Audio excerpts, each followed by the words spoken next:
The spotlight at the state capture inquiry. Former Bosasa auditor Peet Venter is on the stand today, and my colleague Vuyo Mvoku is standing by with more details on that story.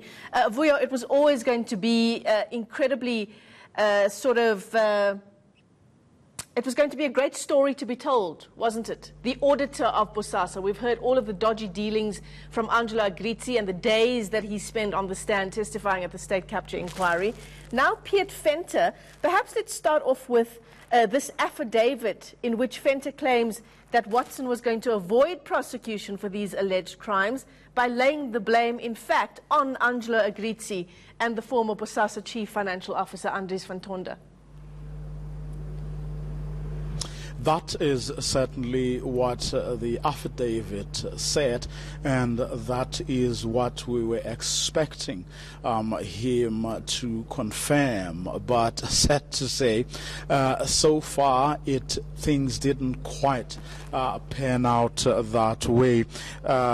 Peet Venter, who of course, just by way of a brief history, he worked for SARS and then he left SARS, and after having helped one of his colleagues who was doing the books for Bosasa, he then went to join this colleague of his, and they soon got a contract to then do Bosasa work. But fast forward to just what transpired here in the past hour or so. He was asked several direct questions based, of course, on what he said in his affidavit. I mean, he was asked, there is perhaps, I should point out here specifically, the conversations centered around Sea-Ark, which was a prawn factory that was based in Port Elizabeth and owned by Bosasa.